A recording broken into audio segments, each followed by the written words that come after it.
Good morning, good afternoon, good day to everybody who has found time to join us. It is indeed a pleasure for you to join us for this workshop that is going to focus on a topic on multinational solution to the DSI agenda. I know this is a topic that is key now, and it's very important that we draw in from the experts on the ground. But just before we start, I would like to give the opportunity first to Isabel to give us some house rules so that we can have this workshop proceeding well. Thank you very much. Isabel? Thank you, Professor Ogoyi. I will just be sharing some slides for some very simple introduction to this event. So first of all, welcome everyone. This is the webinar on a multilateral solution to the DSI dilemma. I want to run through 3 points today. The first one is interpretation. Interpretation is available to you in French and English throughout the webinar. You can choose the language in which you want to listen by selecting the little icon at the bottom right of your screen. It looks a bit like a little earth or globe. If you click on it, you will see that there is the option of choosing French or English. You can choose and listen in one and then change as many times as you want throughout the event, or choose to have none. So you could choose off and you will hear just the speakers in whatever language they speak in. We hope this makes it possible for everyone to hear this much more clearly and participate more actively.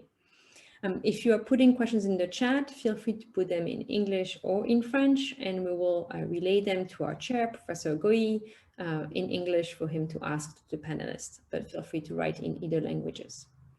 So that's interpretation, and you should be able to hear the interpreters now, so it's live. The second element on general housekeeping is that this webinar is being recorded. I want you to be aware of that. We will not be showing who participated in the event, so it's just the main screen that's being recorded with the panelist engagement and the slides. But we may post this video or an edited version of this video on the DSI Network's website in the future. If you are uncomfortable being part of a recorded webinar, you may leave at any time, but just be aware this is being recorded. And finally, but not least, this is to ensure that you're able to participate as much as possible in this session, and we encourage you to be open and active, is how to ask questions to the panelists. At the bottom of your screen, you have a small Q&A sign for a Q&A box.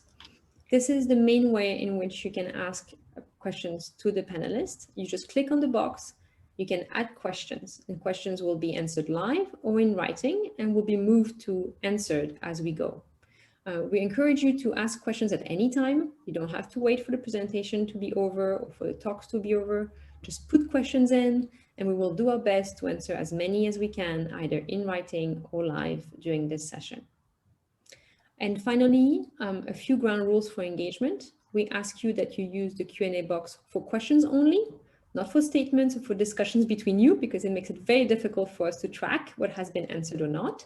There is a chat function if you want to have a chat and make other comments, but please use the Q&A box for questions. Well, we do our best to answer as many as we can. We cannot promise that we can answer them all. It's just a function of time, so we really hope that we can get to most. And finally, it is very important that we maintain an environment that is respectful and welcoming for all participants and all panelists. So any questions or comments that contain foul or offensive language, such as slurs, insults, swear words, personal attacks directed at either other participants or panelists, or which are not related at all to the topic of today, really not related, those will be dismissed or removed. But I trust that you all understand these ground rules and that you will write with caution and with respect for everyone else. And then finally, you can choose to post a question anonymously or with your name. So if you feel a bit better not being identified, it's perfectly fine. Just choose anonymous and we will just get your question. That's the ground rules for today, and the the way this will work. My team will be managing the Q&A box and the chat. And if you have any technical challenges, please put those in the chat and we'll try to help you as well. That is me.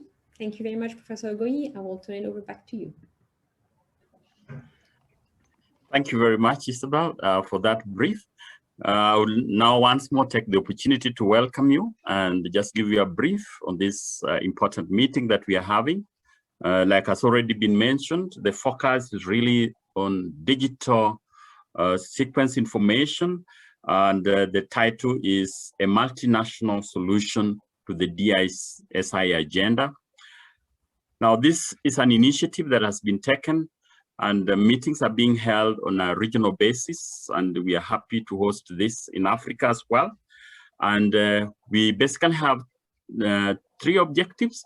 One of them, of course, to offer some perspectives of the researchers and users of the DSI information, and indeed to emphasize on the importance of this importance and priorities of the users. It's also intended through this process to provide more to policymakers and other scientists with an understanding on DSI, and indeed so that it can also inform the CBD decisions that is ongoing. I know there's a lot of negotiations going on, and many of you who are participating in this meeting know that DSI is a topical issue at the CBD level, and in many of the meetings that we've had, the SubStar and the SBI, it is a topic that has generated a lot of discussions, and hence the need for this. We are also interested at the end of the day to launch the DSI Scientific Network, and the Secretariat will provide more information on this. This is really a network that of interested individuals, scientists, policymakers, so that the DSI can be discussed in a larger forum to get more insights in what it is and how it affects what we do as researchers, as users, and as policymakers. Now, the format for our workshop is slightly different from what we are generally used to.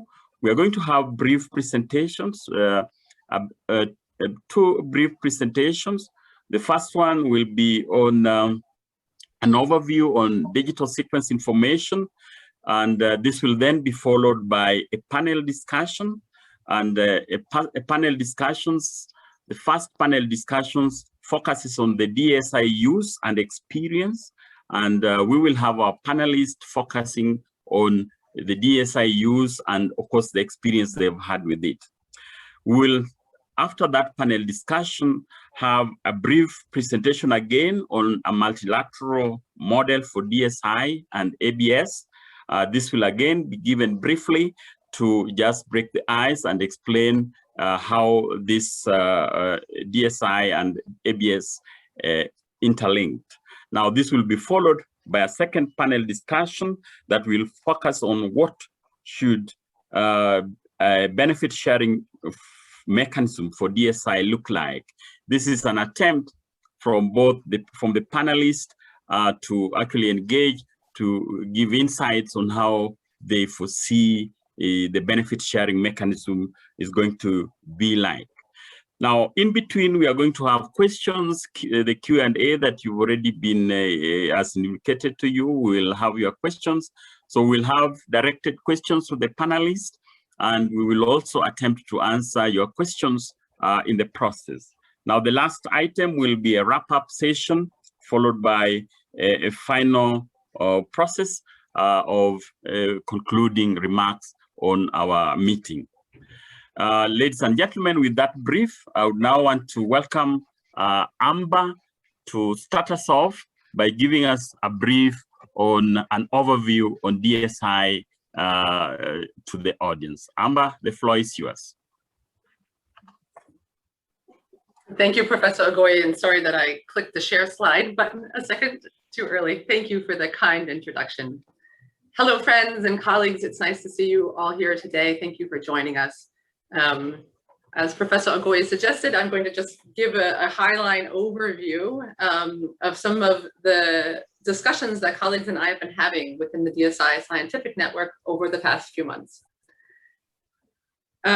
Before I launch into that, though, I'd like to just tell you who we are. So we were founded in November 2020 by a small group of about 15 scientists. We now have 36 members from 16 different countries. The membership is consistent of DSI providers, DSI users, and DSI researchers. Our mission is to contribute to policymakers and other stakeholders' understanding of DSI, its applications and contributions to research, spanning from supporting biodiversity conservation and public health, as well as the global benefits of open access to DSI databases. Our goal is that we recognize that finding a solution which balances the value of open access for researchers with the importance of benefit sharing, including monetary benefits, is essential to deliver a global biodiversity framework. And that this framework will also meet the priorities of different stakeholders and of course contribute to the sustainable development goals of the UN. So with that introduction to us, and I will do my best to speak on behalf of the broader membership, but of course we all are joined in our personal capacity and participate in the network accordingly. So where did we start off when we first came together, and what's sort of our mutual understanding of the policy and political discussion? First, we recognize why there is a call for benefit sharing from DSI, and there's really two major scientific reasons for that.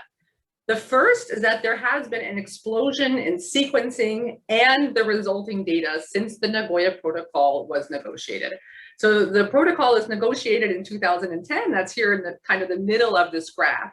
And you can see this relatively flat line in the 2 decades before the Nagoya Protocol was negotiated.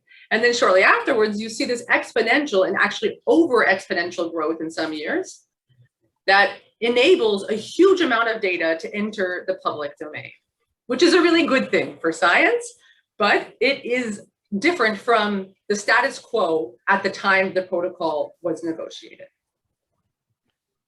The second important thing that happened is that the biotechnological tools have changed since 2010.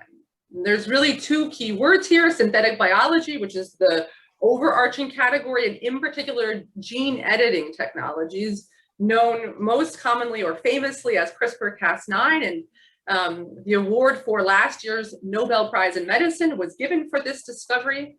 You can see in this table on the left the advances that have been made in recent years in synthetic biology. So on the left is just a list of different tools that biologists need to have to be able to manipulate things in silico. And in the different columns are the different types of organisms and how successful those tools on the left are in those organisms. You can see that not all of the columns and rows have 3 stars. So the technology is still far from perfect in many cases, and researchers and biologists must still use genetic resources. It's not to say that genetic resources are irrelevant, right? We're life sciences. We care about life. We will always have to use and access real biological things. But the important knowledge for policymakers and the recognition by scientists is that the requirement to access the physical material has fundamentally changed since 2010. And so we appreciate that this leads us to that point where we are now, which is trying to look for a way, without damaging the scientific ecosystem, to harvest benefit sharing from an open global system. But speaking of that system, I think many of you might have a whisper that it's quite different from the world in which the Nagoya Protocol was built. It's a really big data, and big with capital B, capital I, capital G. It is 263 million sequences from every country in the world. If you look at the low quality archives, it's actually 1.5 trillion sequences. The entire DSI data set is downloaded 34 million times a year. So you take 34 million times 263 million, it's a lot of zeros, I'll tell you. That data set is used by 10 to 15 million users in every country in the world. And those data sets are parsed, subdivided, and promulgated through 2,000 downstream databases. This world is documented in approximately 500,000 publications and patent applications. And the most important scientific characteristic of this data is that you can't look at it and understand it. So we have a beautiful picture here that I'm sure our Kenyan or our East African colleagues are very proud of a lion sitting somewhere out on the savannah. And when you look at it through binoculars or from a Jeep, you can pretty much tell it's a lion.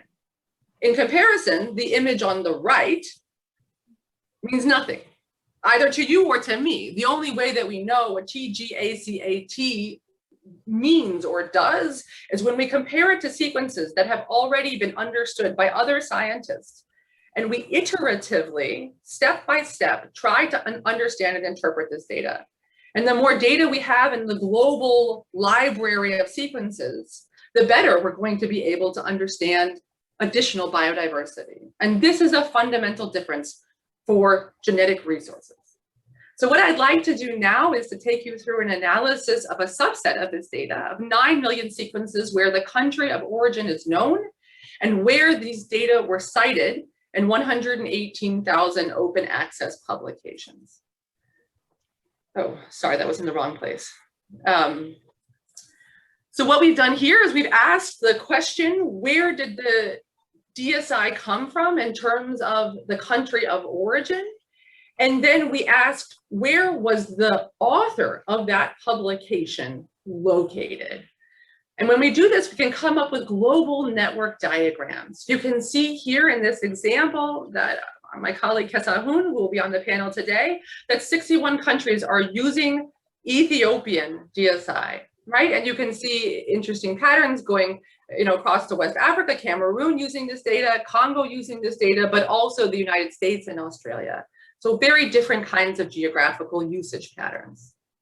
Ethiopian scientists like Kassahun are using DSI from 43 countries. So from France, from Uganda, from India, so from neighbors and from more distant countries alike.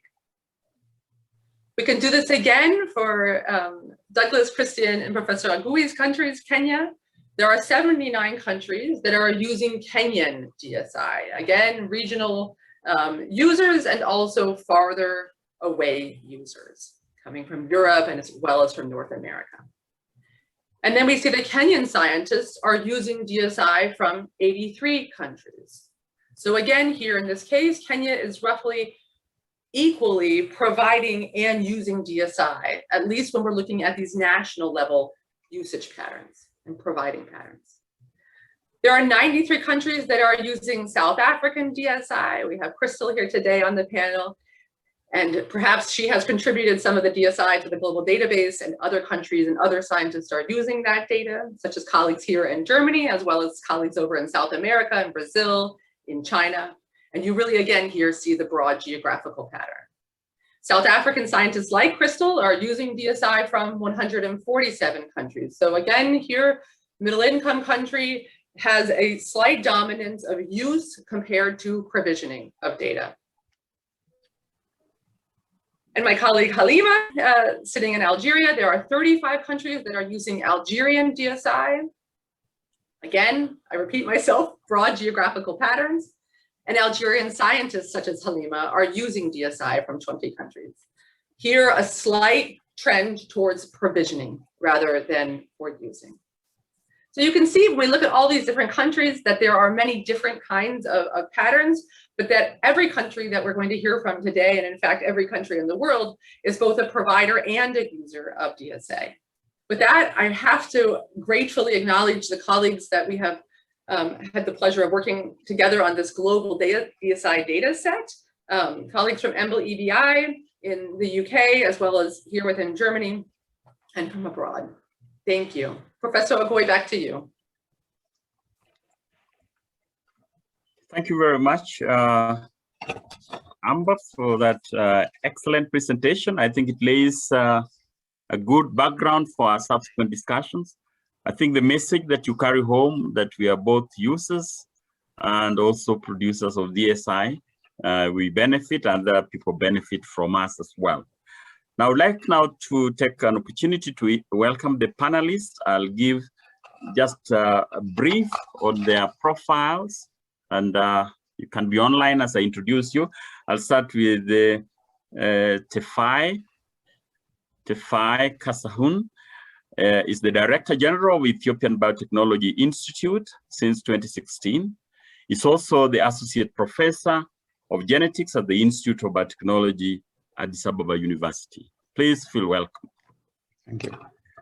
The next panelist that we have on board is Halima Benbouza.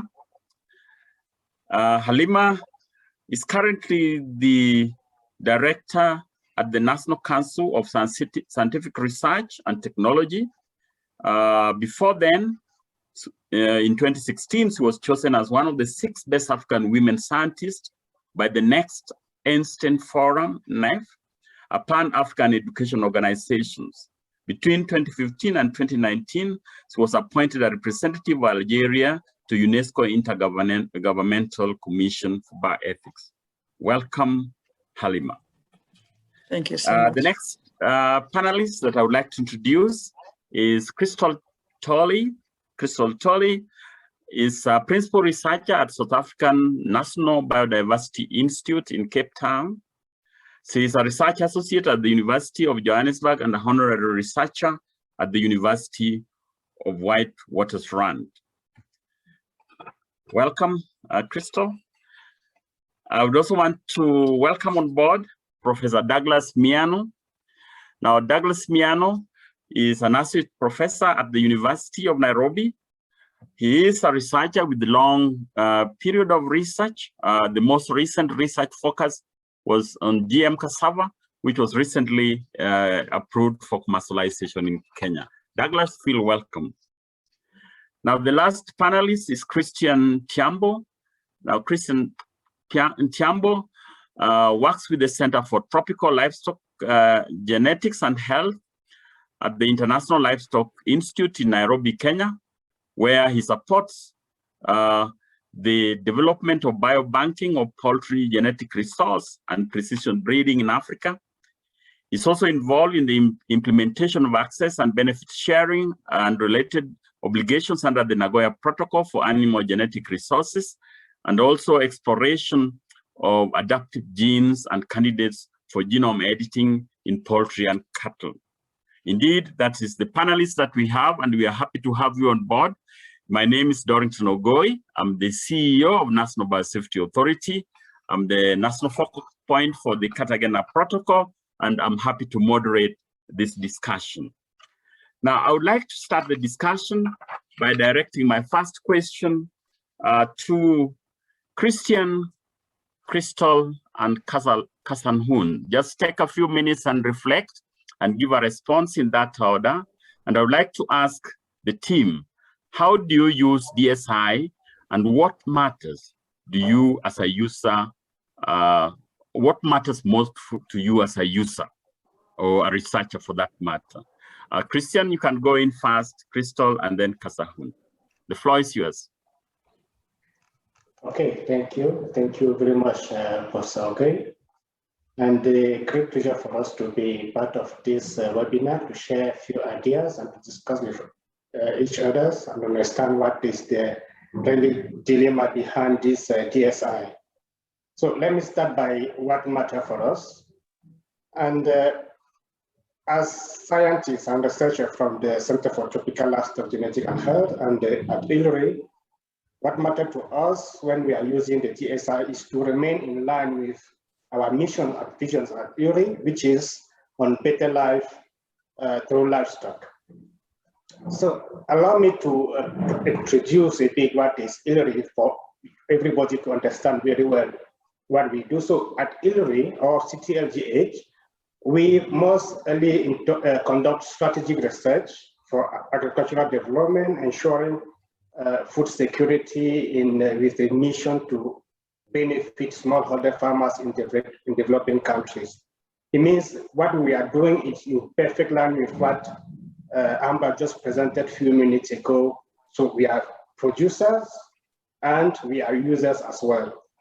So, and from our experience in general to date, we can confirm that DSI information play an important role in conservation and management of animal genetic resources or genetic resources in general, their sustainable use and biological diversity, sustainable use of biological diversity, and of course, benefit sharing associated to it. So this is done through a few key elements that I will just present to you a bit.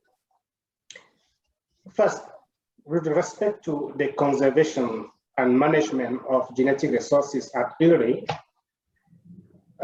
we use DSI to access genetic diversity of biological collections from livestock or their pathogens or forage resources. And this is most of the time to identify unique germplasms in farmers.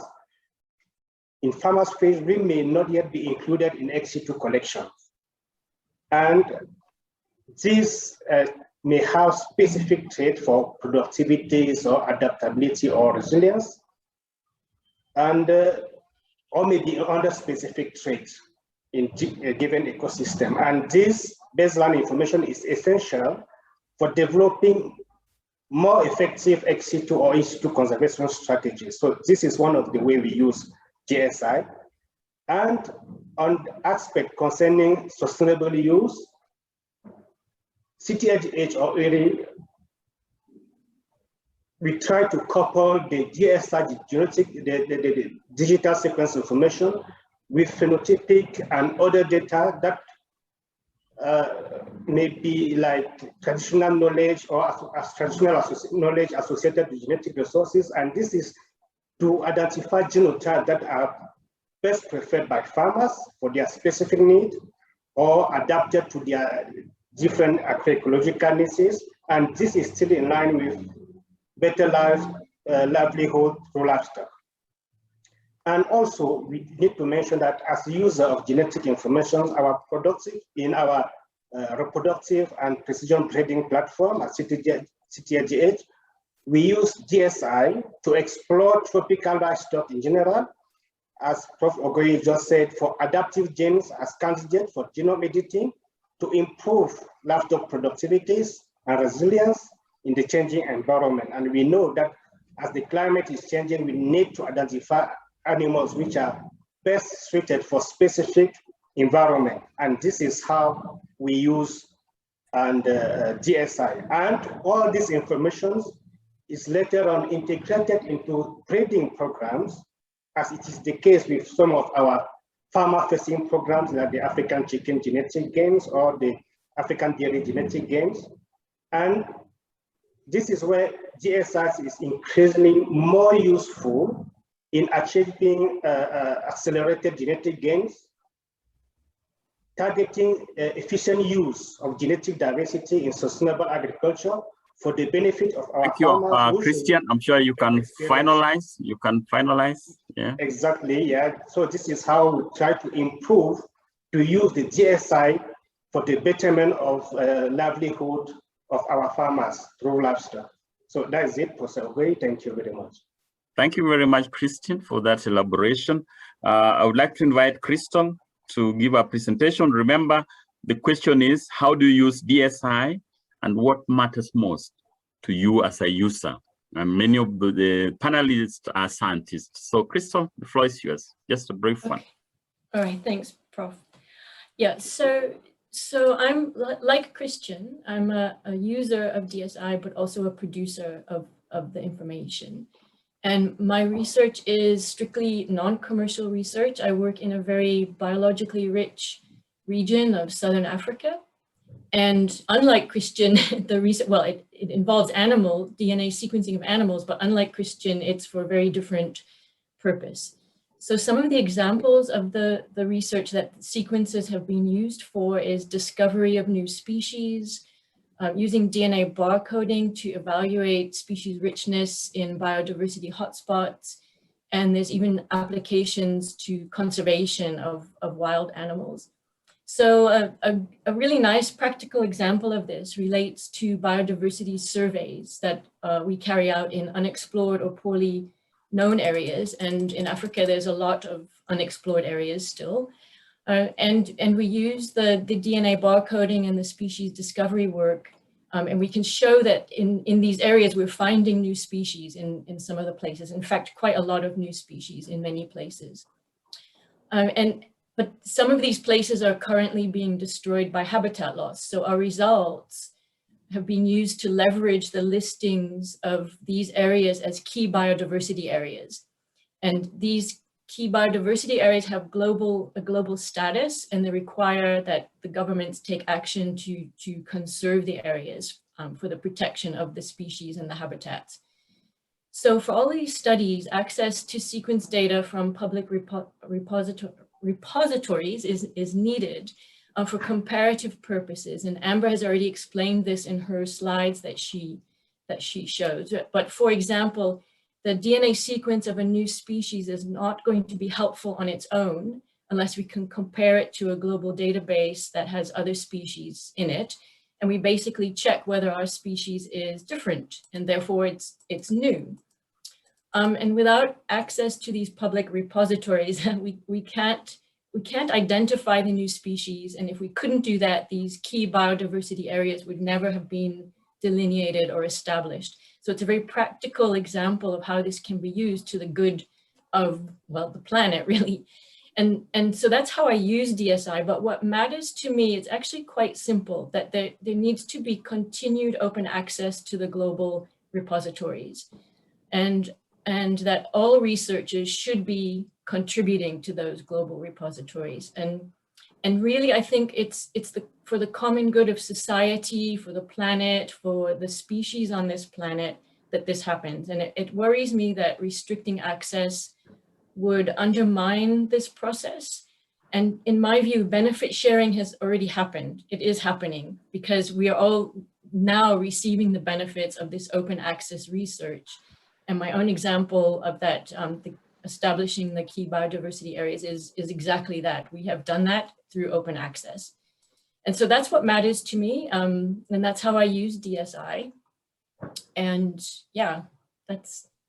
Thank you, Krystal. Thank you, we get you. Kassahun, I want to invite you again to discuss with us how do you use it and what matters to you as a researcher. You're welcome. Yeah. Thank you, Prof. I would like to first thank the organizer for inviting me to join this interesting and timely discussion. So I'm based at Ethiopian Biotechnology Institute. It is a public R&D institute, and as a researcher managing R&D institute with interest that range from plant molecular systematics to breeding and biotechnology. I'm basically extensively using DNA sequence information from various databases for different activity. Among crops, I'm more interested on neglected and underutilized crops of African origin. As you know, most of these crops are adaptable to marginal environment in Africa and also thrive under low input and stressful growing condition. And also, we all believe that they can easily cope up with climate change compared to other crops. But due to lack of genomic resources on these crops and associated genomes and pathogens, it's basically very difficult to improve its productivity using current approach like molecular breeding and biotechnology. So in our context, as you all agree with me, resources are limited to carry out a direct sequencing to develop markers in low resource setup like the lab I have here. Hence, I basically use sequence of the same or closely related species in the public database to develop genetic and genomic markers to carry out genome-wide investigation toward this its improvement and conservation. Just to mention and share one of my recent experience on this aspect. As you know, DSI can make researchers' life easier to get the intended product and results. So I have a small project on two important traditional tubers and root crops, namely anchote, but with a scientific name Coccinia abyssinica, and then the African potato, sometimes called Ethiopian potato, Phylacranthus edulis. Both tubers, traditional tubers, lack genomic resources. As a result, most of the work in the past were focused on morphology and the phenotypic characterization. So for this work, we have used watermelon, especially for Coccinia abyssinica. We have used watermelon EST sequence from publicly available data set to design SSR marker for the first time. And for the African potato, Phylacranthus edulis, we have used related species, Phylacranthus barbatus, to design the same. So this is just to give you just an example of many of the activity we have in the lab.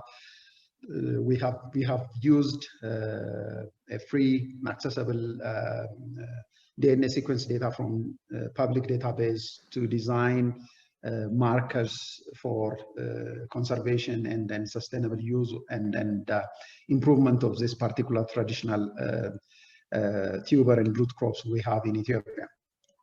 So overall, I mean, what matters really to me is to have a free access to those database. And then this will give me an opportunity to develop genetic markers without investing a lot of time, money on whole genome sequencing and then the library preparation. So this available free access towards this public database is quite important for us to deliver what we intend for smallholder farmers. Thank you. Thank you very much, Kassahun. Again, I would like to remind you that you can post your question under Q&A section and they will be answered. The questions would cover the first presentation by Amber and of course the presentation by the panelists. Now, in this first part, the question I'm going to pose to Professor Miano, and the question is, what makes it possible to gather and manage such amount of data? Professor Miano, the floor is yours. Yeah, thank you, Professor Ogoyi. And I think that's a fundamental question for, especially when you think about DSI. And as a researcher from the University of Nairobi, I would appreciate the fact that I'm able to get information that has been generated from any part of the world. So I think the fact that different people can be able to generate information from all parts of the world, and this information is stored in a specific central place, this is very important. So the gathering of information, for one, it is made possible by the fact that it's not just individual people who are assigned to do it. Any scientist anywhere in the world can be able to collect the information and store it in a central place where we can be able to generate it. So many scientists doing it. And the other thing that this information gathering has been made easy with time, as Amber showed in the presentations, is the fact that the cost of sequencing is slowly becoming cheaper. So initially it was very expensive to do it, but as years progress, we are able to generate or to sequence data from different organisms from different parts of the world. And again, putting this information in a central place. And by saying that the information is put in the central place, we look at the people, when the data is sequenced, where is it stored? And we do appreciate the work that is being done by the DNA Data Bank of Japan, and also the Gene Bank in the US, NCBI, and also the work that is being done by the European Nucleotide Archives, by putting all this data together and storing it from whichever source of the world that is coming from. And the fact that there is also this interconnectivity of the different storage banks for this data information, this makes it easy for the fact that then we can be able to access it from wherever we are. And the other thing to take note is that the fact that it's easy for us as scientists to store this data or to submit this data to the gene banks. And that makes it easy now for the accessibility of the people from wherever the world, which part of the world they're coming from. So I think also what makes it possible for this information to be used is the fact that there is training or from in different angles from all over the world. I was trained in the US, where I did my first sequencing for the viruses which infect sweet potatoes. And such type of training also is an investment for some of us from wherever we are. And that collaboration also helps in terms of generation of this information and now storing it in central places, which is also a part of investment. I never bothered to ask who is, when I did my sequencing, and I looked from the gene banks to compare and see whether I've gotten whichever pathogens I was looking for. I never bothered actually to know who was it that collected that information, who has stored it, what does it cost for them to store that information, or what I needed is to be able to say that I've been able to sequence. I can compare the sequences with whatever else has been generated from each part of the world. I can be able to identify the pathogen after using the different sources or the different sequences from different scientists.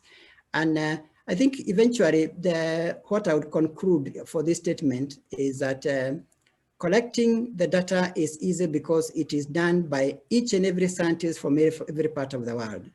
And being able to store this information, the fact that there are people who have come up together and have been able to put resources together so that they can create a storage facilities for this information, and which is made accessible actually free of charge. Thank you. Thank you very much, Douglas, for that excellent expose. I would like to pose two questions that have been raised by the participants. My first question goes to Amber. And I would like you to address a question that has been raised by one of the participants. And the question is there a cost associated with accessing DSI for researchers to maintain database? And the question that I want to pose to Christian, the question is, what has DSI made possible that was not possible? Thank you. We can start with Amber. I want Christian's question. What a great question. Sorry to whoever gave me the cost question. No, I mean, it's also a very good question. It's very practical. And as you've heard here today, there is no cost for accessing DSI. You can type in on your computer right now, GenBank.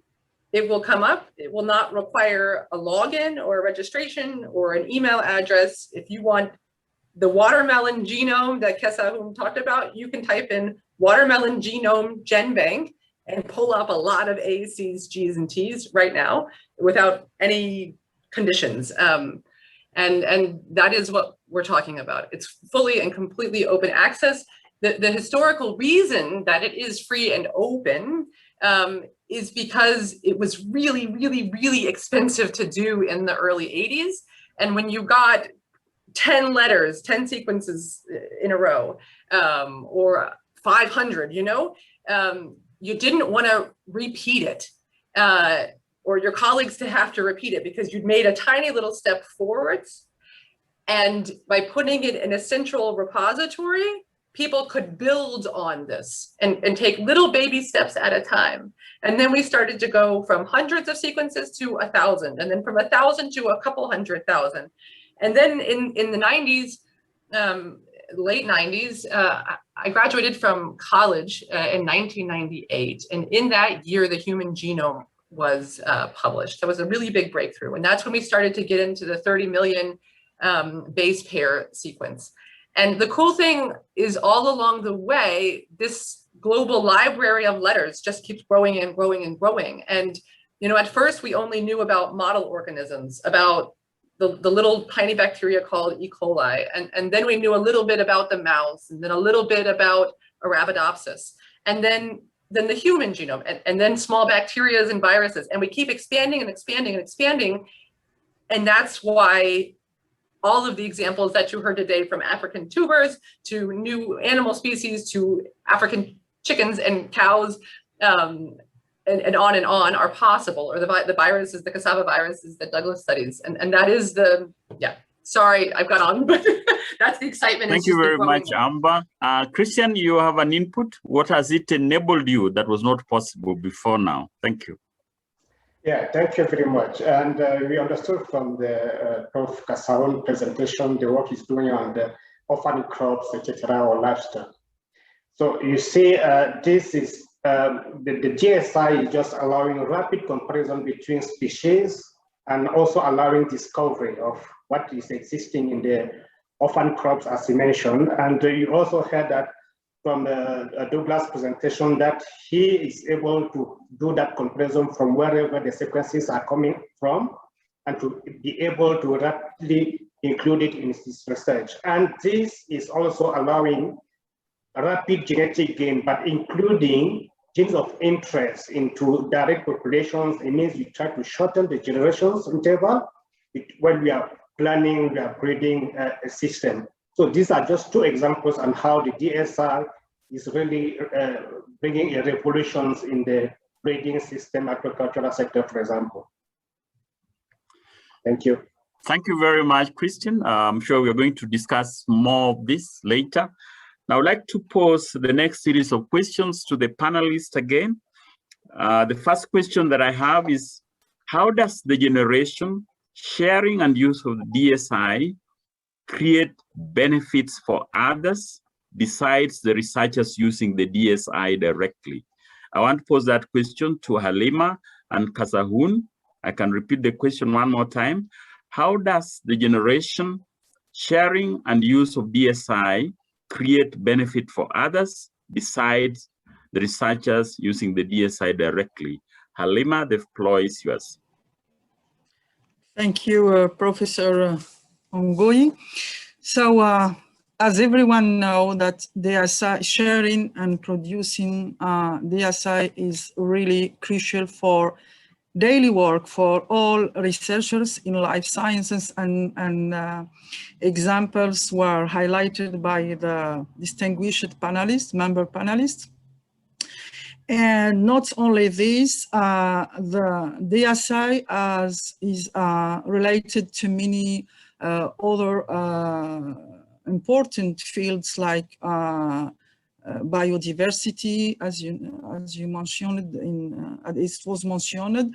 It's a pillar also for health, for the development of bioeconomy, for the management of the environment. We can give an example like bioremediation, and all of those sectors or fields are use the DSI to better human life and and generate benefits for the society.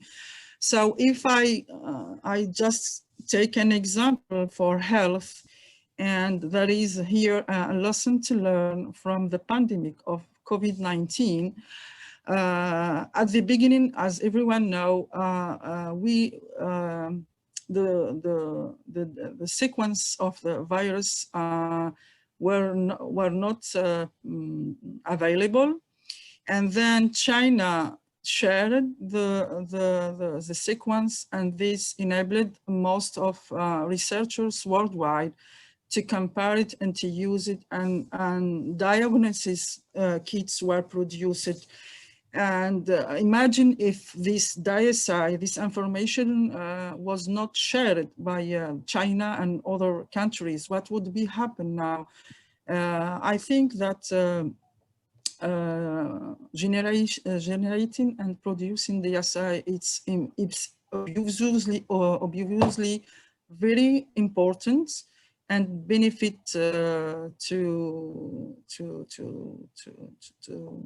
many fields, and we should fight to keep open access to this information.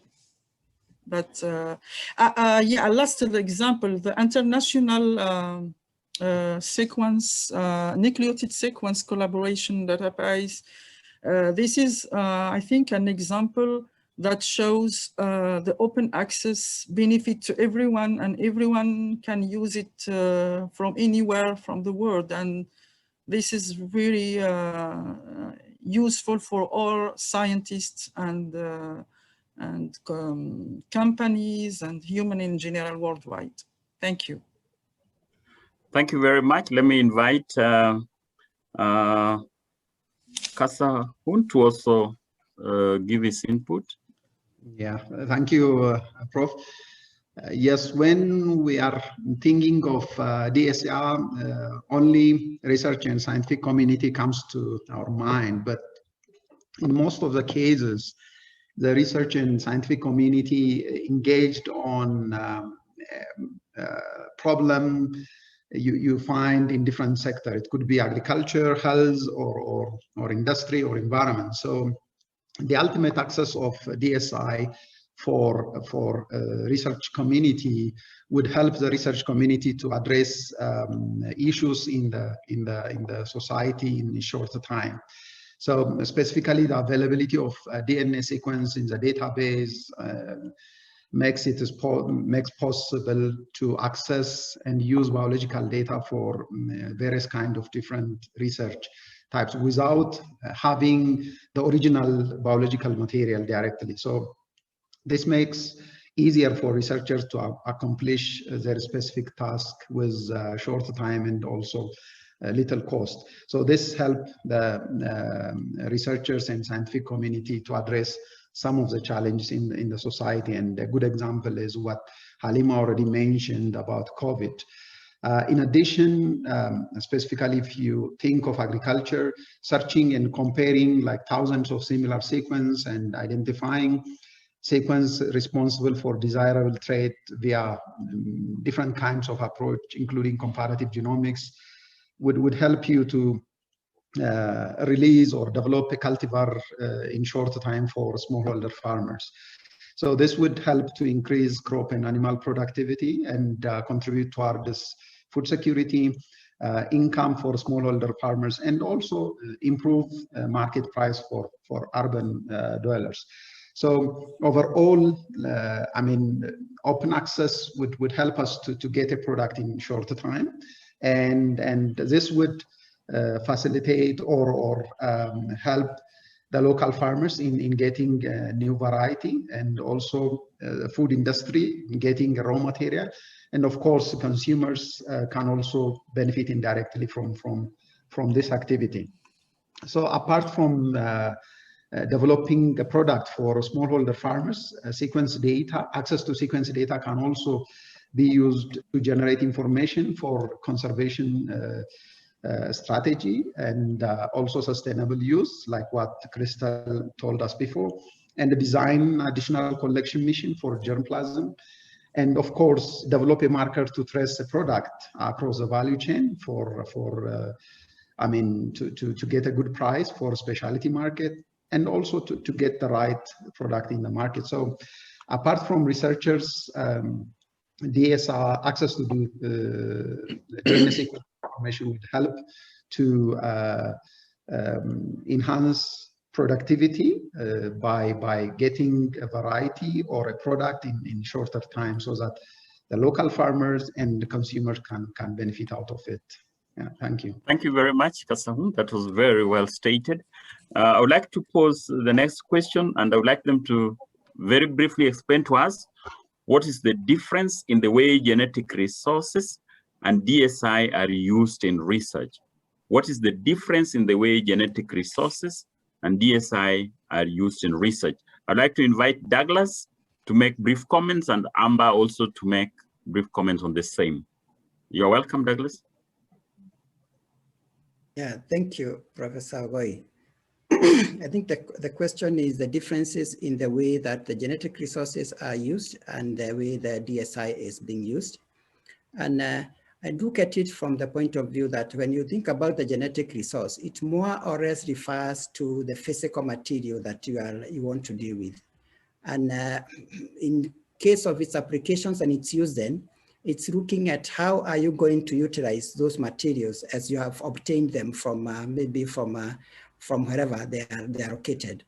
So, and the utilization of these materials could be in different ways. For one, in research, is that it is a source of actually the DSI. So you use that material, the genetic resource, to generate the sequences for which then you can be able to store in the gene bank, and therefore you can be able to look for the different genes and look for their meaning and generate information concerning the organism.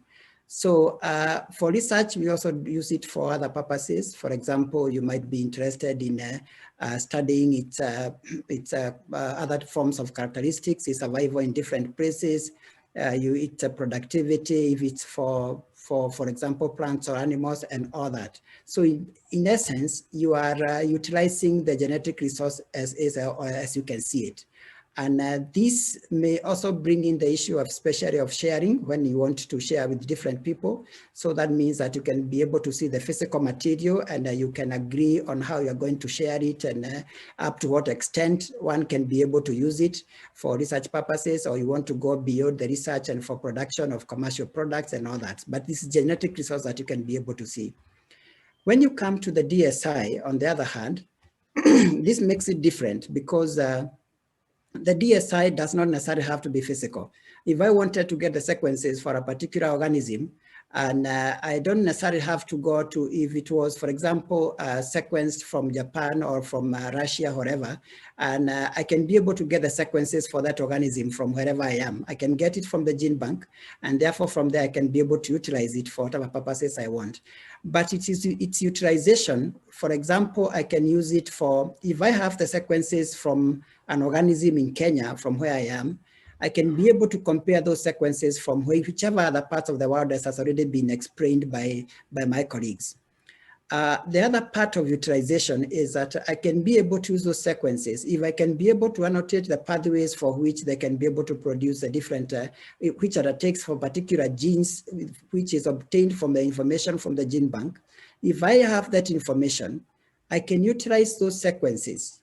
Either I can synthesize them from the laboratory or whatever else, and maybe some of it I can come up with the sequences which I can utilize, for example, to develop drugs, or for example, I can use it for for production of vaccines, or when I want to improve, for example, the materials that I have for resistance to diseases, for example, like what I do in cassava, I'm able to compare the different organisms which I can be able to obtain from different parts of the world.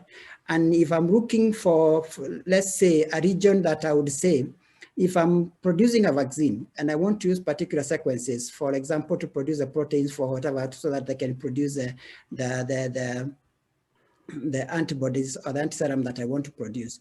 When I'm comparing those sequences, I can be able to see which of these sequences are fairly conserved, and therefore whatever vaccines I'm going to produce is going to withstand, or is going to have a broad applicability. So in essence, what I'm saying is that the sequences may not be physical. I may not necessarily require to ask for permission to trace the sequences from different parts of the world.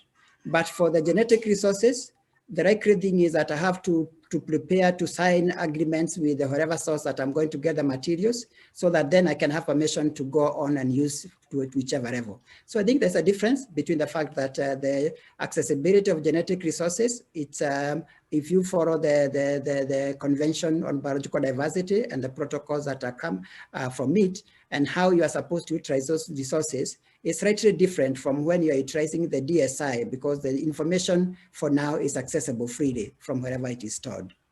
Thank you. Thank you very much, Douglas. Amber, do you have something to add briefly?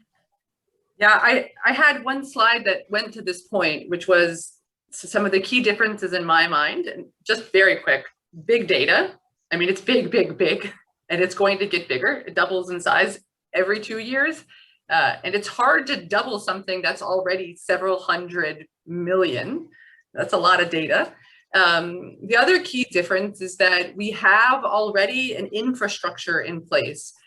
With genetic resources at the start of the Nagoya Protocol, there is no central infrastructure. In my mind, it's much more like the International Treaty for Plants for Genetic Resources in Agriculture. Well, you know what I mean, Food and Agriculture, ITPGRFA.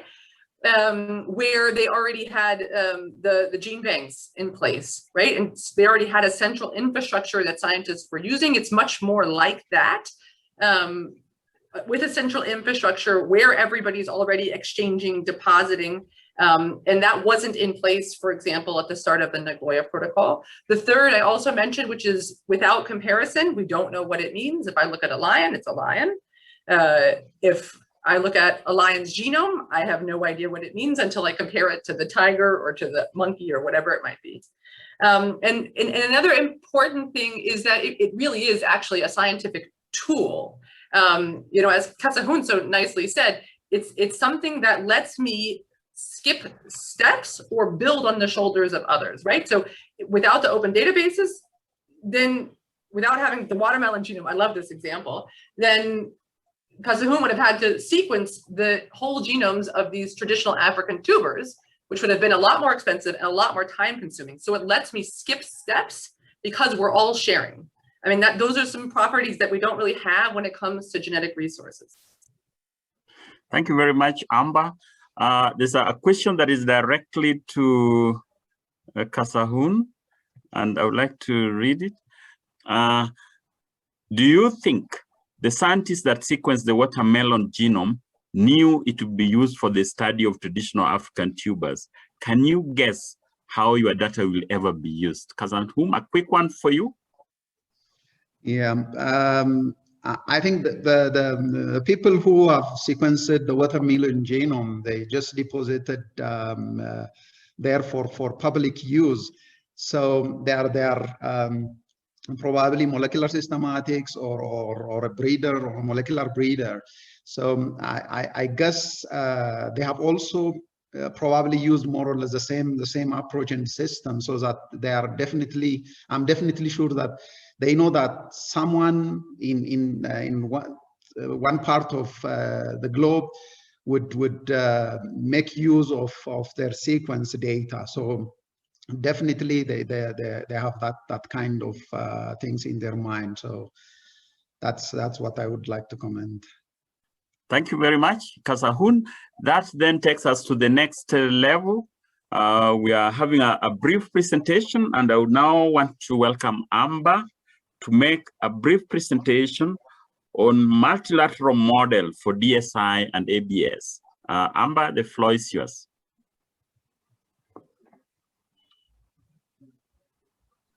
Thank you again. So we ended the previous presentation by looking at the individual countries, and we spent the last hour talking about individual perspectives. And so the 3 slides I'd like to share with you now are the global perspective. And the first one is, if we took all of those providing and using network diagrams that I showed you for every single country in the world, you get this graph. So on the x-axis, you see the number of countries that the scientists in country X are using DSI from. So this is the country's using amount. And on the y-axis, you have providing. And what you see is a pretty linear trend. You can see that providing and using tend to go hand in hand. It also, not surprisingly, tends to correlate with the size of your country. So a country like Brazil here that I've highlighted is more of a user than a provider, but again, very high numbers, 111, 153. I believe that Germany is somewhere up here in this cluster. And you can see as you get smaller, remember our Kenya numbers were here in the 90s and the hundreds, so Kenya is going to be around it here.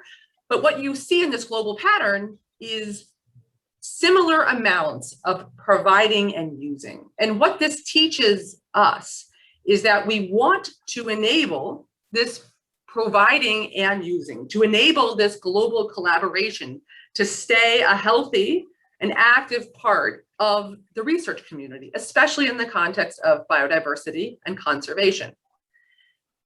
And if you take this data and you break it down by even bigger groups, or well, smaller groups, but even more countries bundled together, so economic blocks, for example, you see some additional interesting patterns. So OECD is a placeholder for high-income countries. G77 is a placeholder for low-income countries, and BRICS are your traditional sort of middle-income countries, Brazil, Russia, India, China, and South Africa.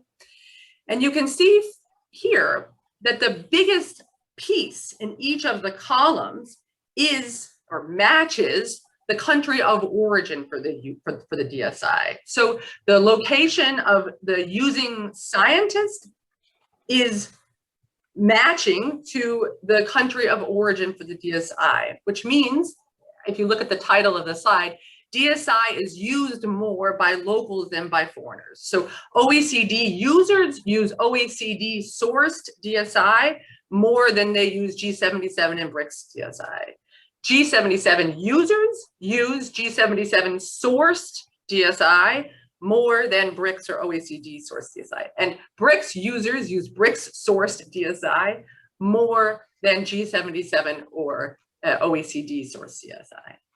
And that's really important, right? So it's much more likely that a Kenyan scientist is going to use Kenyan DSI than they are going to be using German DSI, and the same thing in the reverse, on average, statistically. We also see a difference in the height of the columns here. So OECD DSI is used 3 times more than BRICS or G77 DSI. And I would ask parties making these political decisions whether we want this to change. Do we want there to be more DSI from BRICS and G77 countries in the global databases being available to be used by local scientists and the global community? Do we want to fill in this gap, especially in the context of the global biodiversity framework that is being negotiated? And a final and a very important observation is that the playing field is not equal. There are still, if you add up the colors going across, the color blocks, there are still 40% fewer publications from G77 and BRICS authors in comparison to their OECD peers. And that tells me that the amount of scientific output is not as high as it could be. And I would postulate that if these blocks get filled in, and if there is capacity development focused on this gap, this can and will change. The exciting thing in my mind about DSI is that it is truly a leapfrog opportunity because these global databases allow access for everyone anywhere. All you have to do is know how to use this data. You don't need to have $1 million sequencing instrument in your basement and $1 million server infrastructure. You need to have the smarts to be able to use it, and you can leapfrog, take a jump ahead without needing to have the infrastructure in place. So what our group, our network has been talking about over the last months, and we have a peer-reviewed publication in submission, is a decoupled multilateral framework for benefit sharing and for DSI.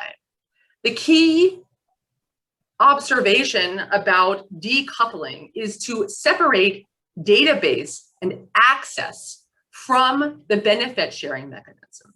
So there are many important ways that one could collect monetary benefits, ranging from voluntary contributions to flat annual fees, to micro levies, innovating financing mechanisms. And even if WIPO makes adjustments, there could even be advantages directly from patents or traditional Nagoya Protocol mechanisms. That can then flow into a multilateral fund, but the important thing here is that access and benefit sharing are decoupled. We believe that there is also an opportunity here. Remember those green blocks with question marks in them in the previous slide, to create a virtuous cycle where we recognize and we incentivize the national contributions to the global DSI databases, especially from low and middle income countries. And we can use the databases to generate and offer incentive payments, bonus payments from the multilateral funds where countries punch above their weight, where they contribute more to the databases in the pursuit of biodiversity and capacity building. We also, in this model, have put our core focus on sustainable use and bioeconomic innovation, and the expansion of capacity building, the ability to leapfrog ahead and to be able to use this infrastructure to its max, to the maximum amount of output, and for the generation and the positive feedback loop within the biodiversity DSI space. With that, I would love to hear my colleagues' thoughts on benefit sharing and DSI. Thank you, Amber, for that thought-provoking presentation. I'm sure it's a presentation that generates a lot of questions as well, and it's going to be a part of our discussion. In the next panel discussion, we're going to focus on a very important element that Amber has raised, and that's the question of what should a benefit sharing mechanism for DSI look like? What should a benefit sharing mechanism for DSI look like? So I would like our panelists to be prepared to answer some questions. I'd like to start with a question that requires a perspective from Douglas, Krystal, and Halima. And I would like to ask directly, what are you concerned about, or what do you hope for in an ABS system for DSI? What are you concerned about, or what do you hope for in an ABS system for DSI? If you can have 2 minutes each, you will save us a lot of time. So the question is for Douglas, Krystal, and Halima. Douglas? Yeah, thank you, Professor Ogoyi. So the first question is that what am I concerned with? I think one of my biggest concerns is that for the countries like where I am, we still do have a lot of information that we can be able to generate and which is of value. Unfortunately, is that most of this information we are not able to generate it, especially from within the countries. So it is generated from outside. And so the utilization also is very, very low. So, and what happens is that why some of the context of the discussions is going on, and some countries feel like they would want to defend what they have, is because sometimes they feel like the information is being generated outside and being utilized outside. So, but if this is made clear that the utilization is for everyone who can be able to access and use this information, if this is comes to us and we realize that it is for the benefit of all of us, so this way, then we can be able to freely use the information that we have. So what I would wish to see, especially in the ABS system, is we still need to do conservation of our genetic resources. So I still think that there should be need for seeing how the DSI is linked to the genetic resources or the conservation of the genetic resources in one way or the other, so that as we generate benefits out of the information that has been generated, even if we may not be able to link back to where that information was generated from, yet we still know that we are benefiting from the world genetic resources, all of us. It doesn't matter where we are. So the benefits that are being generated from DSI, I would wish that we have a system that we can be able to say that we can be able to utilize the benefits that have been have come out of the DSI is plowed back in one way or the other to make sure that we make the world better for the people today and for people tomorrow. We should have a system of being able to make sure that we generate resources back so that we can be able to conserve the genetic resources for the benefits of tomorrow. Thank you. Thank you very much, Douglas. Krystal, the floor is yours. Okay, thanks. Yeah, I'm very concerned that open access to DSI might be restricted through some sort of regulatory system, the kinds of things that have been talked about already, the very strict bilateral regulatory systems, and that sort of thing is very cumbersome and it won't work properly, and it actually probably is not the right tool for the job that needs to be done. Amber's already given some really great background on why that bilateral system won't work, so I don't need to go into that obviously, but what I can say is that if we are concerned about access and benefit sharing, literally access and benefit sharing, then we need to consider the fact that there already is benefit sharing. and we already have access. So it's almost as if the system works already. So why do we need to do something? And what I mean by that is that the other panelists have already mentioned a few times that the sequences are used for all sorts of purposes that benefit humans, medical research, conservation, ecosystems, everything is there, improving our knowledge and finding solutions to bettering our planet and our health. So we have benefits already. And by applying some other sort of strict ABS regulations, we'll have a few parties that benefit in terms of monetary benefits, but we'd actually be at the same time taking away the actual access that everyone else already has. And so the benefit sharing that we have now won't continue, at least not in the same way. So that's what concerns me, and what I see about what would be good, what I think might be good is basically what's already there, that the data are open access. They're applied to lots of new studies and all kinds of applications that the panelists have mentioned.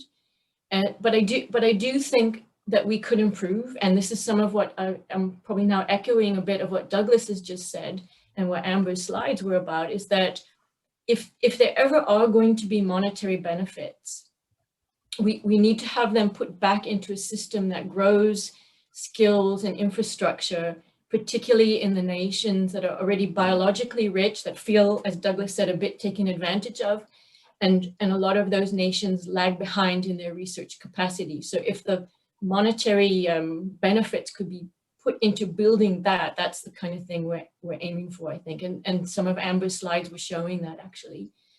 And this kind of approach could include direct investment in training or direct investment in resources that enable these resource-rich countries, but lagging in research countries. It would enable them in a way that Nagoya hasn't. It hasn't happened under Nagoya, even though everyone thought that it would. We've seen how dependent we are on each other already through Amber's networks, the network plots, that the resource-rich countries are not being taken advantage of in terms of DSI. There's an equal use, and that is across the low, middle, and high-income countries. So that's what I would hope for, and I just want to mention that as an individual researcher, I really think that I use at least as much DSI from others, possibly more than what I produce. So I'm very dependent on it, and I think most of us are, and I think we should try to keep it going. So that's what I'm hoping for. Thank you very much, Krystal. Halima, you want to make your comments? Yeah, I will also say that my big concern is that the parties, providers and users of genetic resources stick on their position regarding the DSI system. And that will be an issue for an open access for researchers like us. So, and this will create a close ABS for DSI, ABS system for DSI will create, I think, lengthy delays for research projects. And also if there is new discoveries, this will be substantially delayed, and the documentation on international database will be also an issue if we have such kind of close ABS system for DSI. So then my concern, what would be education and research, basic research in Africa, and the development of and R&D development, R&D research in Africa, if open access is not allowed, or is hampered with bureaucracy, like a lot of long and complex process, like for Nagoya Protocol. This said, I think that the solution would be, I hope that there is a solution that guarantee an open access to the DSI, then researchers can do their job, and this will have a sustainable use of biodiversity, and also pay back to the actors of the biodiversity conservation and traditional knowledge. So maybe go in this way to have a balanced solution for both sides. And a second hope that scientists should be implicated in the discussion on this issue, and this normally would help policymakers and other stakeholders to find the right solution that guarantee the priorities of all actors around the ABS system for the DSI. This is what I have to say. Thank you. Thank you very much, Halima. I think we will move on. And I would like to take one question from the audience. I know Krystal, you'll give your input later, but there's a question that has come up in our Q&A, and I would like to put it back, and probably we can start with Christian to give his input, and any other of the participants, any other panelists can also join in.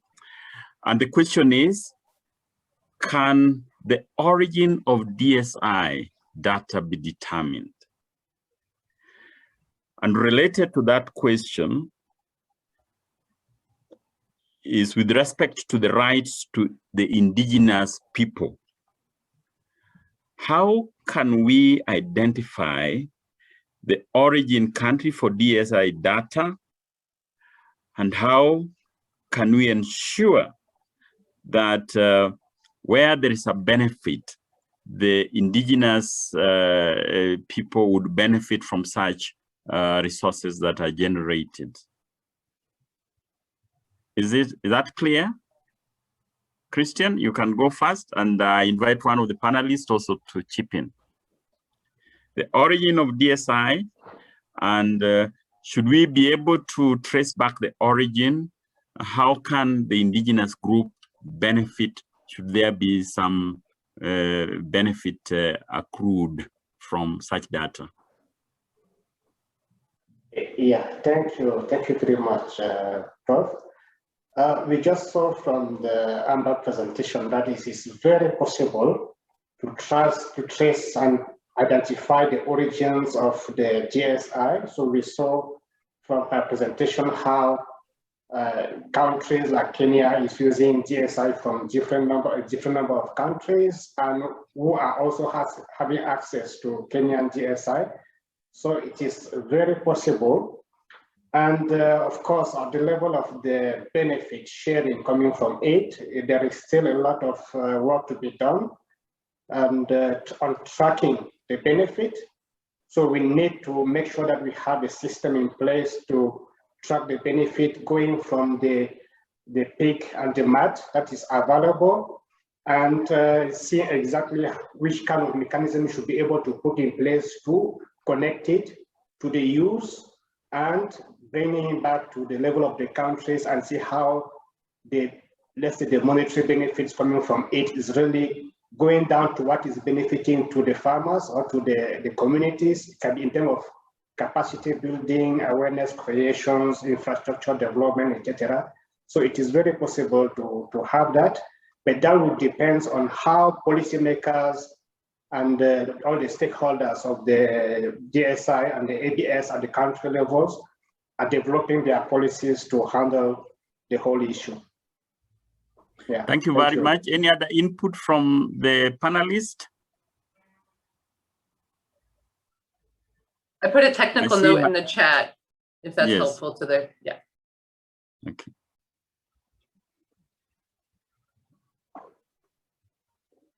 Okay.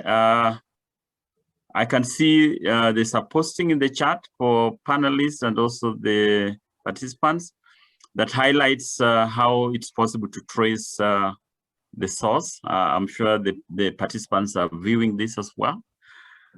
So I would like us to move to another series of questions to the panelists, and this relates to the ABS system. And my question will go to Amber and Kassahun. If the ABS system generates monetary benefits, how could those be best used to support biodiversity conservation and sustainable use? Amber and then Kassahun. They're great questions. I mean, there is an existing model that's very convincing. So the model that we've outlined is a decoupled model where access is decoupled from benefit sharing, which necessitates a global multilateral fund, for example.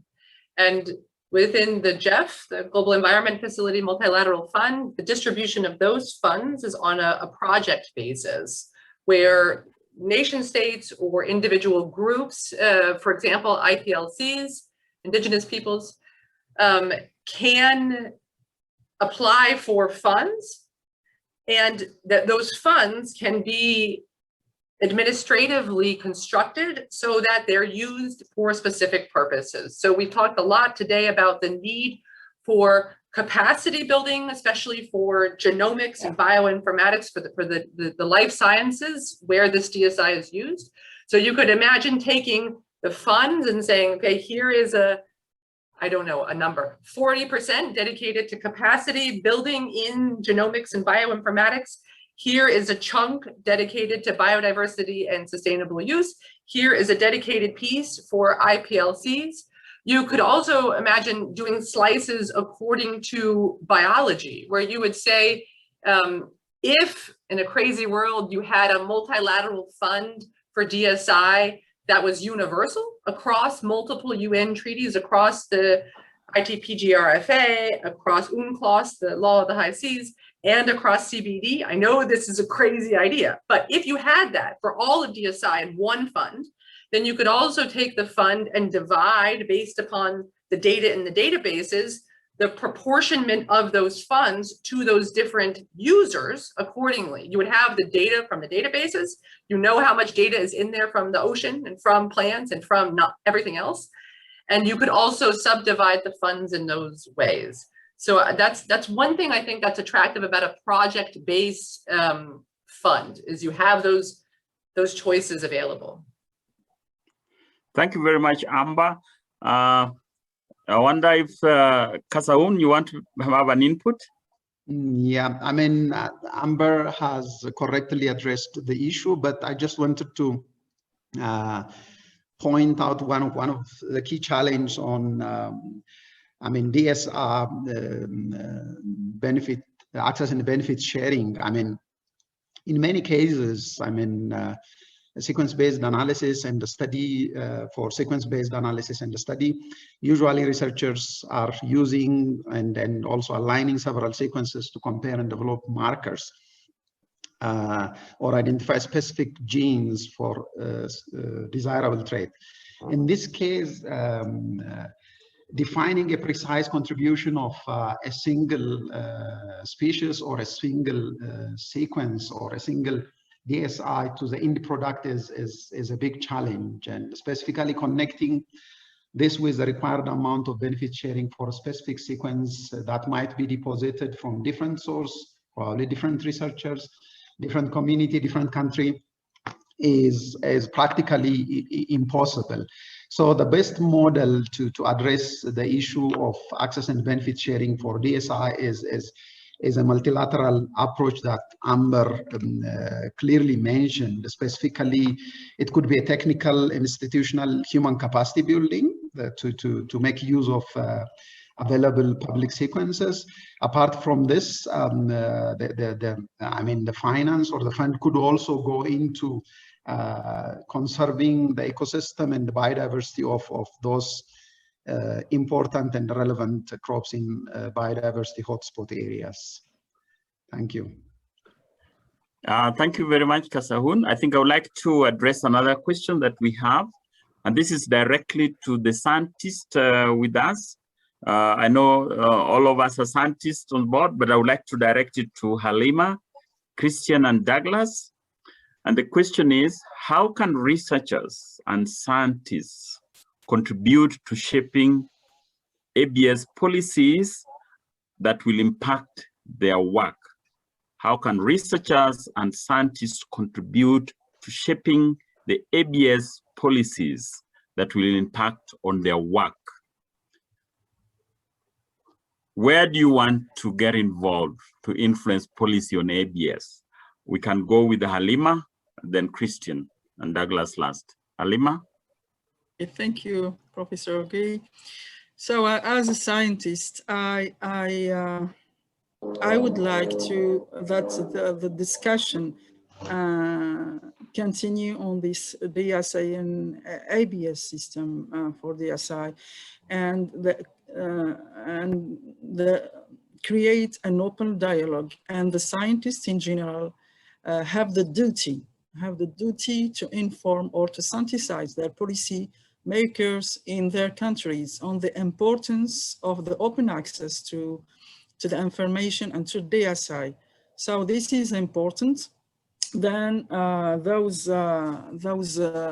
and give them like options, options, scientific options to guide them to negotiate a solution, scientific based solution for ABS system for DSI. Also, I think that the scientists should voice their opinion and forth their points, and have to be more implicated. So in the future, it must be, or it should be very important that we as scientists must be implicated in the discussion and guide, between brackets, guide those policymakers and other stakeholders on the importance of a multilateral option as a solution for this, for an ABS system for DSI. So this is briefly what I would like to say on this. Thank you very much, Halima. Christian? Yes, thank you very much, Prof. As Halima just said, it is also very important for scientists to raise some of the constraints they have been facing when accessing the genetic resources and when complying to the national process for the national framework for the access and benefit sharing in the respective countries, knowing the diversities and the legal context. So it should be important to take those challenges and other information related to it to the policymakers, and this is what is going to help also building the type of awareness creation that is going to take place to inform the communities about the importance of the access and benefit sharing, and also to reframe the national mechanisms for compliance to genetic resources. So this is also very important. And I believe also that within the research teams, scientists should be able to contribute building the capacities of peers for better understanding of how important it is to comply to the ABS framework, and also be able to communicate the outcome of their research to the communities. And from there, they should be able to understand very well and to tell the communities how it is important for them to go and for the pig, for example, the pig and mud, and should be able to track also their benefits. All of this should be contributing, can be a contribution from scientists to improve the mechanisms of ABS compliance. Thank you, Prof. Thank you very much. And Douglas, your input? Thank you, Professor Ogoyi, and the other panelists for the responses. And I think also as scientists, we should also be very clear and open-minded as we look at how have we benefited already from the information that has been generated. And if we have benefited as scientists, and we look at the possibility of how else we can be able to move to the next level. I think an open dialogue that is very clear and open-minded, so that then we do not restrict ourselves at the expense of saying that for protectionism, if I would quote it.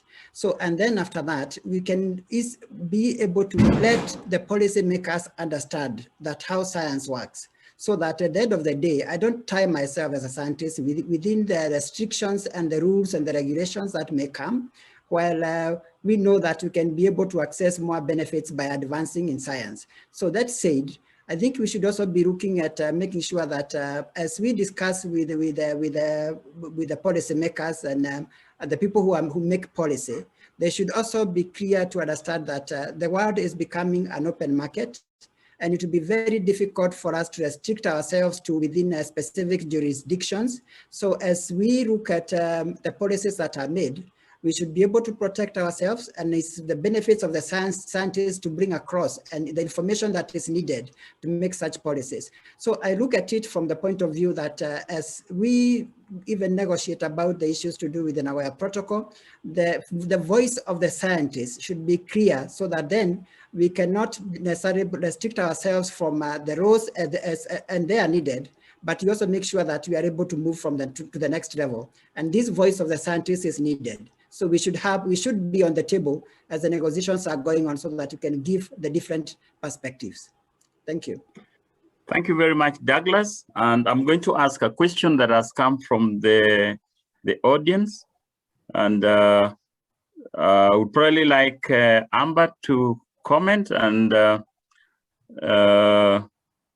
know Douglas is also has participated in a number of negotiations. He can also join in. So Amber and Douglas. One of the panelists mentioned that there are other UN bodies that manage DSI rules, like the ITPGF RFA.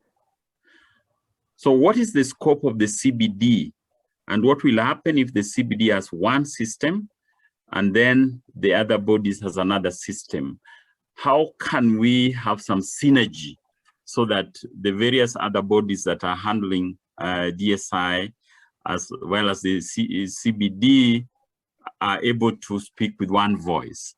Amber, do you want to go first? This is a great question. Thank you. As scientists, we don't really know that there's these different UN treaties. I mean, we've had to learn because we work at this intersection, but a regular PhD student working in a lab here doesn't know that there is all this mess. And when they do know that there's one central database, and when they do their science, they go to the central database, and there are sequences in there from literally every legal jurisdiction on the planet. There are even sequences in there from the International Space Station. There's sequences from Antarctica, from the high seas, from plant genetic resources for food and agriculture, and from, of course, the CBD. There are also human sequences, which are out of scope of all of those, and it's all mixed in one infrastructure. So what would be a real shame is if the plant people, put simply, and the CBD people, and the high seas people, and the Antarctica people, and who knows, the space people decided, we want to do system X, we want to do system Y, and we want to do system Z. And then all of the scientists have to navigate multiple systems just to do normal work. That would be really short-sighted, in my opinion. Now, I know that that is at a legal level and at a political level, a very big thing to ask because of the complicated procedures within the United Nations. So I'm not saying I have a perfect legal solution. I'm just observing that from a practitioner point of view, we don't respect these different legal jurisdictions in a practical sense. We respect them, of course, ethically, but it's a very, very mixed system And it would be ideal if the policymakers could recognize those practical limitations. Thank you very much. Douglas, your input? Yeah, thank you. I think this is, as Amber has said, it's a very important question, because especially when you look at some of them, especially when you compare with the medical field and the need for sharing of some of the information so that there could be production of some things like vaccines and all that. And then we are talking about biodiversity, maybe not necessarily relating to the medical. In the last negotiations, I think one of the points that came up is that we must consider also what other bodies are thinking about this. It has to be all inclusive, and that was highlighted. And but sometimes in the negotiations, you realize that some of the people, other parties or other specialists may not be involved in this process. I think the thing is that we'll have, before hard decisions are made, anybody who is supposed to use information that is at the DSI that is has already been generated should be on the table, and they should have their voices being heard. So I don't think we should be in a rush to say that we generate information only for the CBD, which contradicts with other bodies. And I think this was highlighted in our last negotiation, so that we can have an all-inclusive policies that are helping the process to continue on. Thank you. Yeah. Any input from the rest of the panelists? Anybody wants to make an input? Okay, then we'll move on to the next session. And I would like the rest of the audience to join me in thanking the panelists for great presentation. I think they've provided insights into DSI. Time doesn't allow us to continue much further, but we truly appreciate those who are great presentations and great articulations of the DSI issues. Now, in the next phase, I would like to invite the panelists to just make some parting remarks within 2 minutes, maybe something that you think you ought to have said and you'd like the audience to go home with. Just 2 minutes of each, and I'll start with Amber, Kassahun, and Halima. Please go on in that order. Amber, the floor is yours. I'm terribly sorry. I was typing in the chat and I missed your question. Would you mind repeating? Yes, I would like to, we are in the last session, and I would like to just make a comment within 2 minutes, a parting shot, something that you forgot to say and you'd like the participants to go home with. Just some 2 minutes presentation. You're welcome. Thank you. Much appreciated. One thing that hasn't come up today, but that came up in other regional webinars, is the fact that many countries do not require access and benefit sharing of their genetic resources or of their sequence data, and they are unlikely to change that. About 20% of the data in the databases comes, for example, from the United States. Germany also has a big amount, a lot of Northern Europe, Japan, etc. And one risk that I see within the DSI negotiations is that if we look at bilateral options where benefit sharing is required for certain sequences, those sequences with conditions on them will compete with the free sequences. And that will create a perverse incentive for scientists, non-commercial and commercial, to avoid the sequences that have conditions and to preferentially use the non-restricted sequences. And I think that would be a huge mistake, which is one of the reasons that we as a group feel so strongly about multilateral, is because all sequences are treated equally, and this ability for competition between different countries, between different sequences, can't and won't happen.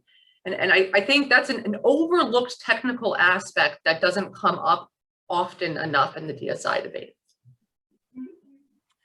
Thank you very much, Kassahun. Yeah, thank you, Prof. Yes, the DNA sequence information is quite important and crucial for research and development, mainly in agriculture sector, be it its application in crop, livestock, and microbial research.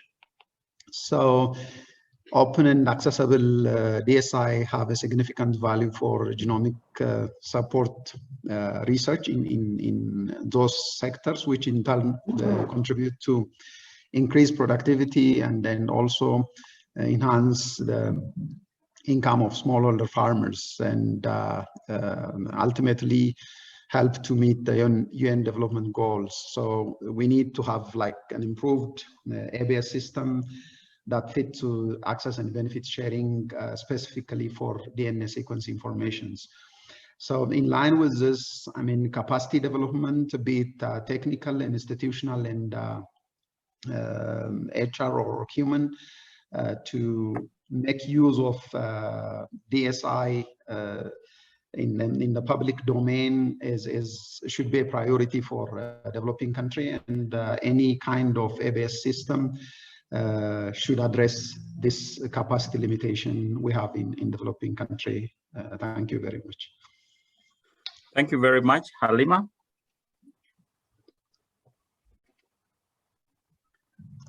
Halima is muted. I'm not sure if she's with us. Can we proceed to Christian? Yeah, thank you very much, Prof, for this. As Tesfaye just mentioned, DSI is becoming so important that all countries, and mostly the developing countries, should make sure that they build their capacities, both human capacities to make use of the genetic resources and the statistical information coming from it, and also infrastructures going with it. So this is just to make sure that they are contributing and benefiting equally from everything that is going on this matter. And it is developing so fast, so it would be very important developing the capacities. And we can have the comment from Pierre Duplessis mentioning that it seemed to him that the real trade from the DSI can be the restriction and that more countries try to prohibit sequences from new accessions. And that is true. And that also may be preventing a lot of development. So countries should be aware that they should not only be granting access, but also be able to use that. And we have an example working in one of our projects when the country is requesting too much, more than the project, the global budget of the project itself can afford. Just for one country, maybe requesting 3 PhD training, this amount of money, etc., before you have access to their resources, and they are forgetting that they should be the main users as well when you generate sequences from their livestock, from their microbial or plants. They should be able to use it to reshape their breeding programs, etc. So it is very important for countries to understand and to put in place the right mechanism for compliance and give access and to those who really need the information to develop the sectors. Thank you very much. Thank you very much. Halima, you are back now. You can make your remarks. We are happy to have you back.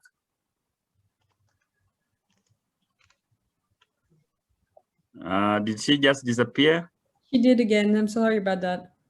Okay, fine. Let's go to Krystal. You can make your comments. Okay, thank you.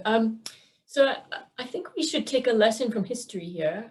We all feel on both sides of the DSI issue, everyone feels frustration over how Nagoya has been problematic and not really addressed ABS on any real level. So I don't think we should try to repeat the mistakes that prevents access to the overall community and at the same time doesn't address the issues around those very special cases where there has been development of products that should have been considered proprietary by to the first peoples or indigenous peoples. So given that, I don't think the entire system should be changed to serve the purpose of addressing only those special cases. I think that, as Amber has shown us very clearly in most of her slides, that the users and producers are essentially on equal par. And then there's those special cases, and those special cases are where this whole problem lies. It's the crux of the whole issue. And what we on one side wanting to do is change the whole system to address only those special issues, rather than having the system that works and treating those special cases in a different way. I don't know what that is. I don't know how to address those special cases. But I can point out that what would happen, and we all have pointed out what would happen if the whole system has to change and is built around just dealing with those special cases. And the Goya has showed us that by blocking access, we're blocking everyone. We're blocking the wider global community that does non-commercial research, and we're blocking real access to ensuring that proprietary information by indigenous peoples they're still not addressed. So yeah, those would be my closing remarks, I think. Let's just be sensible about this and try to address the bigger problem and the smaller problem separately. Thank you very much, Krystal. And Douglas, your final words. Thank you, Professor Ogoyi. I think my parting shot would be that in many cases, we do not necessarily say that the DSI is going to resort to benefits, in monetary benefits, but there could be other benefits. And we should not lose sight of the fact that the information that is generated at first may not necessarily be for monetary benefits. Those may come later, but they might give us more benefits, not necessarily before even it comes to monetary. So as we utilize the information, we should not necessarily be restricting everything to or tying it to monetary basis. We should also be looking at what other ways that we are able to utilize to generate this information. And when I'm saying this, I consider, for example, the students, when a lot of information that has been generated were generated because maybe the students were looking for other issues on benefits, and this information became helpful to them. So when we should look all of these different aspects together. So while we need the policies, while we need the regulations, we should make sure also that we do not block other issues in the process of regulating, so that then we can be able to have an open-minded way of looking at the system, so that we don't kill everything at this, because we're looking at only one angle. Thank you. Thank you very much, Douglas. I think if we were in an open session, I would have asked the participants and everybody else in the hall to give a loud applause, because this has been an excellent presentation from the panelists, the participants who have been very active, and of course, the organizers for this event. So on behalf of everybody else who participated, a big thank you to all of you. I think you've done an excellent work, and we are happy to have had you as the select few to be panelists, and for the participation that we've had from a wide range of audience from every part of Africa. So I'm sure this dialogue has enriched you. You've gained some further insights on the DSI issue. And for sure, I'm not going to try and summarize your very rich presentations, but I would just like to say that for me, the carry-home message that in addition other participants are going to go away with is that in the DSI, people who generate the data and the users are not different. You generate data in Kenya, somebody else generates the data in Ethiopia or the US, and you can mutually use the data for your own end, for the focus that you have as a researcher. So there is some mutual benefit that we can get from our developing countries to the developed countries, and it is not like one person gaining over the other one. So we are all beneficiaries.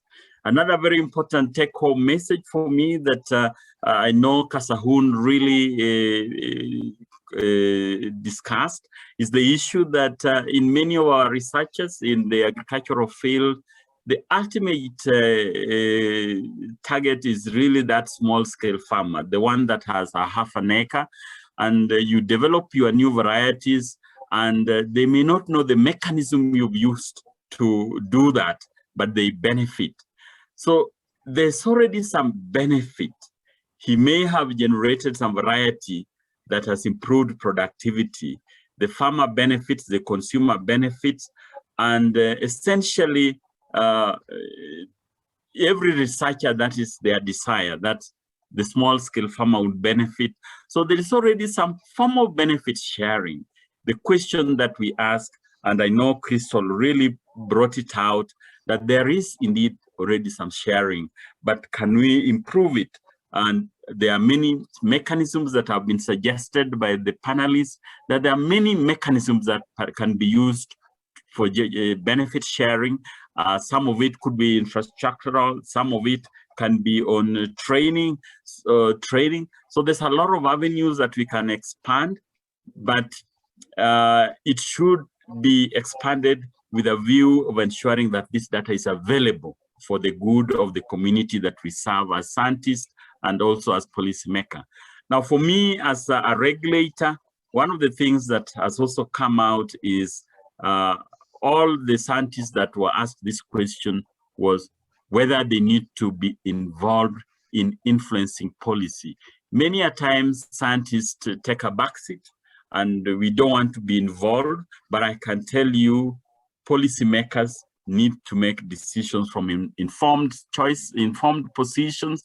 And I think if you take your time and join during policy dialogues that we have in our various countries, you'll be doing yourself and the country a great good. So let's get involved and let's ensure that we participate in policy development so that we can continue to do our research. Now, I would also want to specifically thank the organizers, the DSI Scientific Network. I can see Isabel is back. I don't know whether she wants to bring it on board.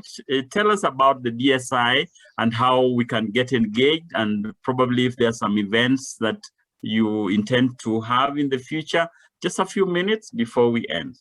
Great. Thank you very much, Professor Ogoyi, and thank you very much to the whole panel for your very rich discussion. It's fascinating to listen to.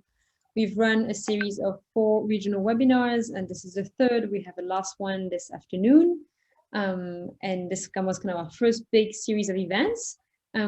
We have a website. I have put the link into the chat, and we'll be launching a new website soon on which we hope many of the videos of today will be available to those who haven't been able to join or who want to refresh their memory and see what other people thought about the same issues. You are always welcome to contact us.